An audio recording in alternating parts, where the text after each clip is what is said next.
Hey guys, so we're back in the Ranger today. I got a 2000 Ford Ranger V6. It's a 3.0, and it has like a gurgling sound coming from, I believe it's the heater core. I had this heater core replaced about 5 years ago. I started having this issue with that noise maybe about 4 or 5 months ago. Never really dealt with it because it really didn't seem to affect anything. My temperature gauge didn't go past normal. Once I accelerated, it kind of gurgling kind of went away, and I was kind of, what the heck is going on, man? So, it's kind of bothering me now because I've been working a lot on my truck, and I want to see if we can take care of it. So supposedly there should be air in the system.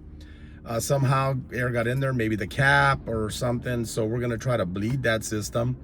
And I drove this thing to work today, so didn't get hot, normal temperature. I'm going to show you real quick just to show you what the temperature looks like. So I drove for about 20 minutes, and there's where the temperature pretty much sits. It doesn't go beyond that. If I turn on the vehicle, I don't think you'll hear anything right now because the vehicle is warm, but there is like a gurgling sound. It usually comes from down there, and the heater core is like back there somewhere behind the dash. Let's see.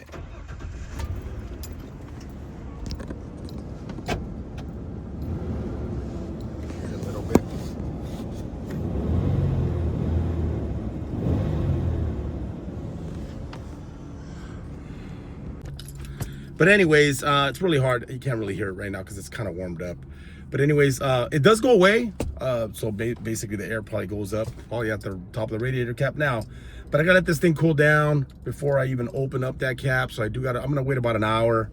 It says to wait about 30 minutes, but I wanna wait about an hour, let it cool down really good, open up that cap, put some coolant in there. I got some of this, had some coolant sent around, some 50/50 that's already mixed, pre-mixed. I think that's what I used in there last time.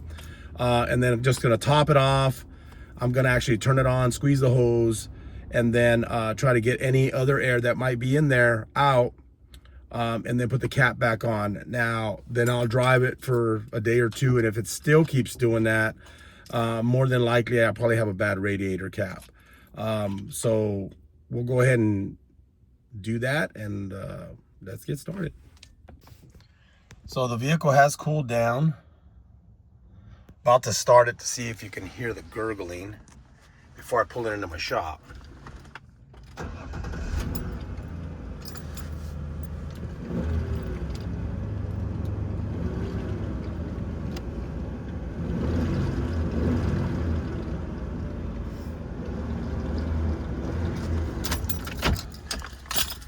So you can hear it gurgling.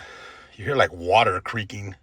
So I'm pulling it into the shop, take the cap off, and then go ahead and fill it up, and then try to bleed the system real quick. Okay, so just make sure that the radiator is not hot.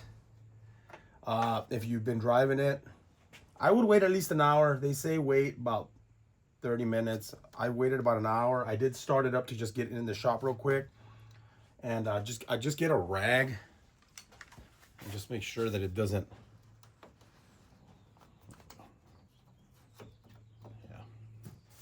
Yeah, we're definitely low on coolant here.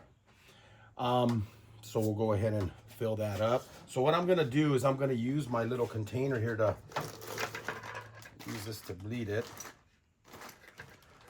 So this is a little container I bought a while back. Pretty cool. It's made for this specific purpose. So you just gotta find the right fitting that fits in here that's kind of similar size. You got to go through these different fittings. So I'm going to go ahead and do that, find the right one, and then put it on there. So this kit does come with different caps. So what the first thing you want to do is want to try these out to make sure you got the one that fits. So basically if you use one, it doesn't, see this one goes in. See that one. This one doesn't seem to fit, so this one doesn't seem like it's gonna work. So this one should be the right one, and then it comes with the older style for a different type of radiator. So, and then you want to find the right fitting. So it does have quite a few fittings, as you can see in the bag here. So some of them are wider, So you try different ones until you get one that actually fits in there and fits kind of snug like that one. And it has the little rubber gasket on there, so it kind of holds it in place. And then if your radiator was kind of tilted or whatever, you can put one of these in to kind of straighten out. So if the radiator was more bent, or you can get it to kind of shoot. But this one doesn't need these. This one just basically is going to go in like that. But we're just going to put the cap on there. I believe this is the right one. This is the right one. Yeah, so it goes like that. So once you find the right one, you got to make sure you push this down far enough, and then this locks into place. Like that, like a radiator cap. And then this will go in there. And then you have the little plug, so you can plug it. You can put your coolant in there and then let it go and then drain out. And then what I'm going to do is I'm just going to kind of squeeze the hose, kind of get it to run through, and then I'm going to start it up. So we'll do that.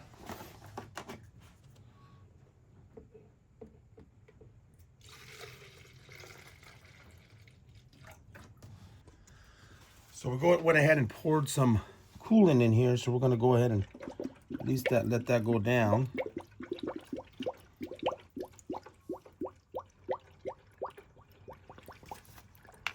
Man, it was really low.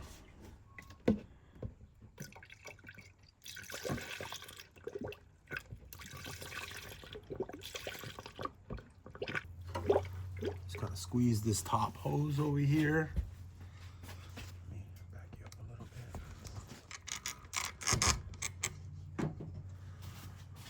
Squeeze this hose here. There.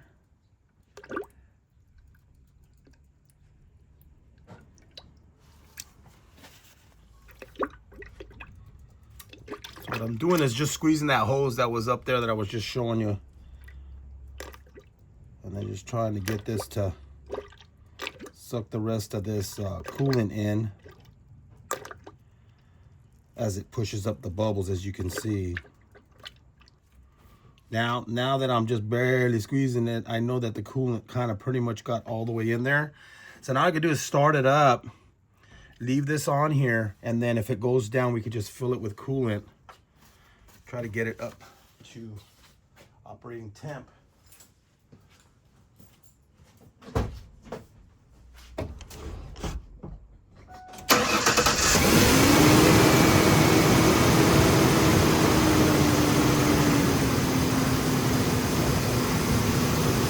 As you see, the coolant went straight down.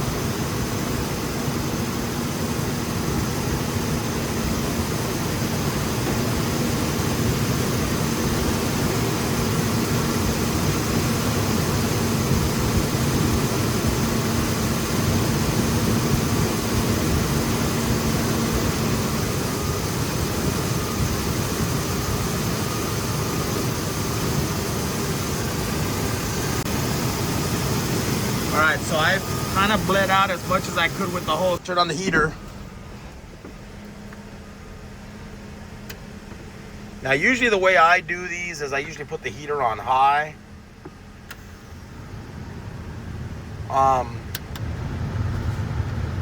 Get that heat rolling so it goes through the heater core. That's the way I've always done them. Some people say to put it on low, but I usually run it on high, so that's why I'm going to do it the way I do it. I'm going to let this it's almost at operating temp. Okay, so when the there it goes. See it bubbling up? See that? That's the thermostat. It's starting to open up, so all the bubbles are starting to come up. So we're almost at operating temp. That's where all the air comes out.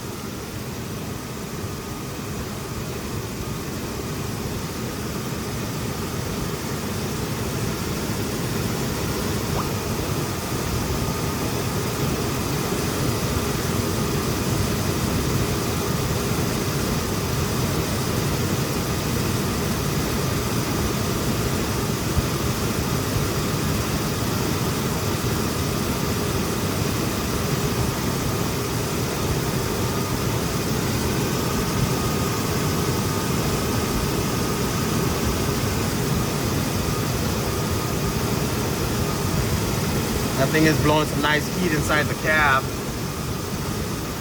which means that the heater core is actually functioning already. Should have gotten all these bubbles out.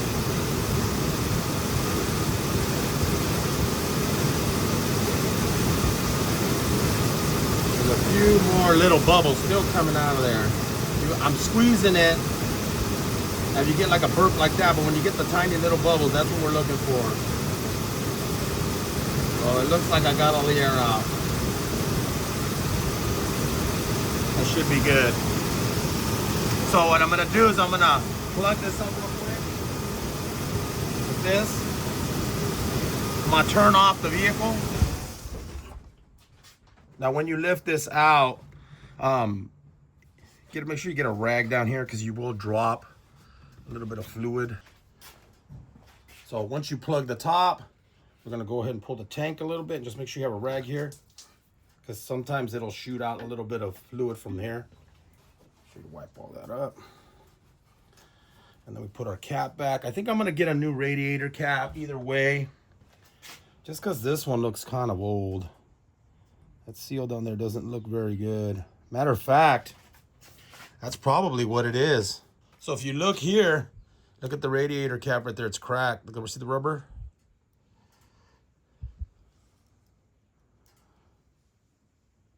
Right there, it's cracked. Just getting in air from here because it wasn't sealing right. So I'm gonna shoot down to the auto parts store real quick, grab another cap, let this thing sit, let it cool off. I only have one car, so I'm gonna have to drive this one. It's not far, it's literally like 2 blocks away, so. Let me pull that off. And you pull this little piece off. And there you go. Set my gun in there. So just for now, we're just gonna put this one on because that's all we have.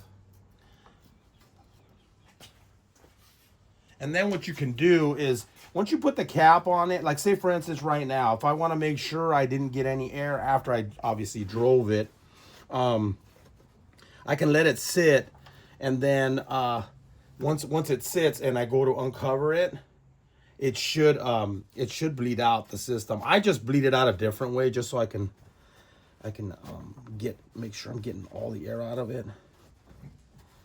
I just bought the new radiator cap. Here's the old one, the new one. Put that on, plug it down. I'll drive it a little bit, make it warmed up, let it cool down, and then we'll add coolant. So I'm gonna go ahead and drive this thing around. I'll grab some lunch, get back to my shop, and then go ahead and let it cool down. Once it's cooled down, I'm gonna go ahead and open up the cap, see if it needs any more fluid, and it should kind of bleed itself out. We'll see what happens. Because I know when I drove it to the parts store, which is only like a block and a half away, it did still have that sound, like not a gurgling sound, but like almost sounds like water's running.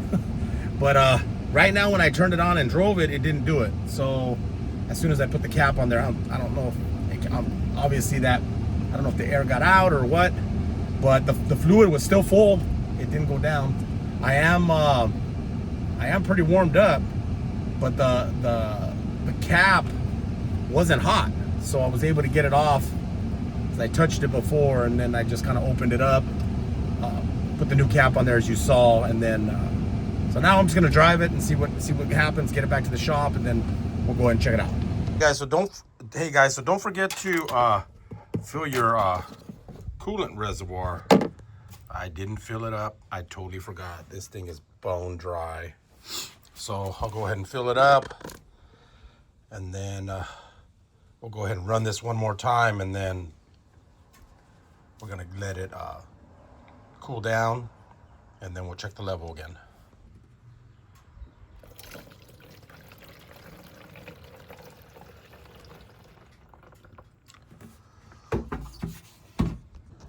Okay guys, so when you fill this up, there is a cold fill line right there.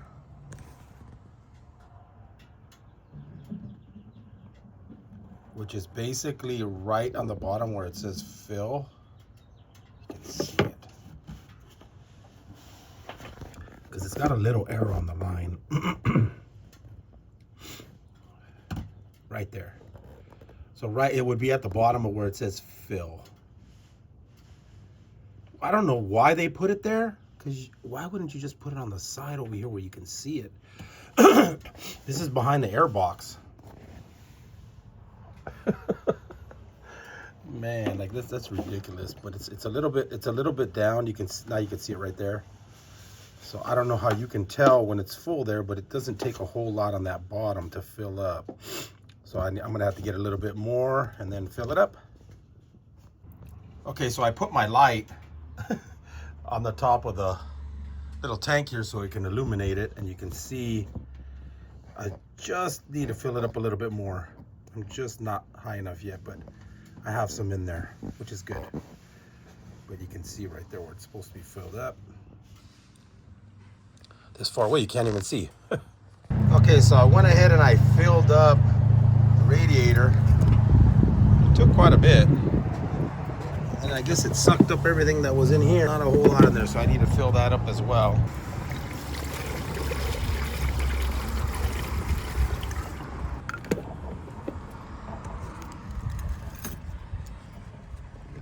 So I think we're good. I think we're at the fill line now. It might even be a little, I'm close. I'm about a hair above it. It's no big deal. To the neck, so we're good. There we go. So now that I filled up the truck with antifreeze again, we'll go ahead and drive it home, let it sit overnight, and then in the morning I'll check it. I got the stuff with me. I'll check it in the morning. It did have a little bit of air still in the system in there because the fluid went down. And then obviously I didn't have enough fluid in the reservoir either. So now everything's filled up like it's supposed to be. The radiator's topped off. The reservoir is at the fill line, or maybe even a hair above it, but should be fine. Then we're gonna go ahead and drive this home, and then in the morning when it cools off, I'll go ahead and open it up and then give it a quick check. So I just started up my vehicle just before I left my shop, and I don't hear any more gurgling at all. I think it's just because I think there was still a little bit of air left in the system before I replaced the cap. So we'll find out in the morning once everything settles, everything's cooled down. I'll check the level one more time, and then I'll turn it on and we'll see what happens. Hopefully that gets rid of that gurgling. I believe it will. Okay, so it's the next morning. Let's see what's going on in here.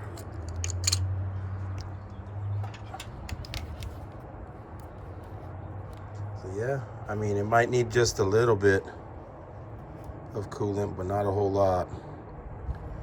Let's check the reservoir. I have to put my light in there so I can see the reflection of the coolant. It is a little bit below the fill line, but my truck is at a little bit of an angle, so I can see the right-hand side has a little bit more fluid than the left. So I'm just gonna leave that. I'm not gonna fill that up. I'm just gonna add a little bit more fluid here, just a tiny bit. Put the cap back on, and then start it up. Okay, we're about to start it up for the first time. See if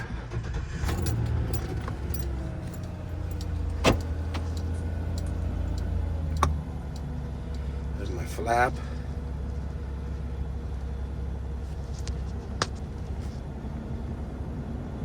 I don't hear any gurgling yet. Usually I hear something.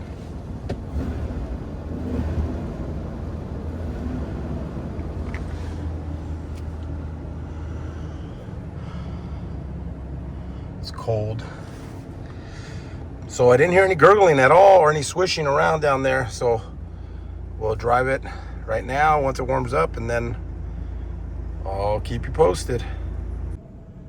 And what I have noticed now is that it's taking longer for the truck to warm up because there's no air in the system.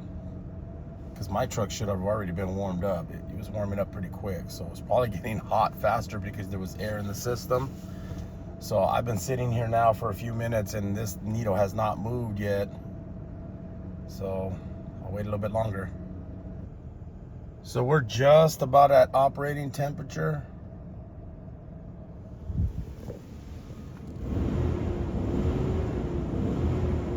I don't hear any gurgling at all. Take it for a drive to my shop and see if I hear anything on the drive. Okay, so we're about to take off. Usually when I go up this hill, I usually hear something.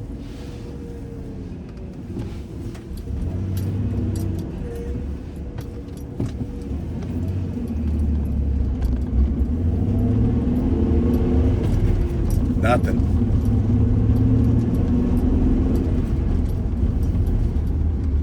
So it looks like it fixed it, guys. Usually would do it every single time. It was pretty consistent. Okay guys, so I got my last update on the truck. It did work. The gurgling went away, but then another situation happened. So this is what happened. So I pulled my car into the shop, parked it, then I ended up getting a job and I had to pull my truck back, and I noticed a big puddle of antifreeze on the bottom of my truck. So I guess what happened was, since I fixed what was wrong with the truck with the radiator cap, after I fixed that, what ended up happening was it created more pressure in the actual cooling system. And so when you create more pressure, any weak spots in that cooling system are going to fail. So my water pump failed. It was leaking profusely. Only problem was I didn't have any of my jacks here or anything that I needed to fix that issue, so I could not fix it myself. 2 doors down from me, there is a radiator shop. Some buddies of mine, he did my AC for me when I had a condenser issue, so I took it to him. Charged me a pretty penny. It was probably about 370 bucks.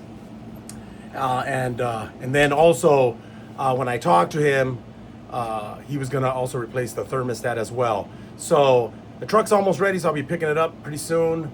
But I just want to give you that update. But that issue of what it had, obviously, if you don't have a bad water pump, then you're not gonna have that problem. My water pump was replaced about 6 to 7, maybe 8 years ago. I can't even remember when it was replaced. But it was replaced by another shop, and I had to take it to another shop because I was actually going out of town that weekend and I noticed I had a small leak, and the guy told me it was my water pump. He didn't charge me that much that time, but it was a long time ago. So, but anyways, thanks for watching. If you have any questions, hit me up.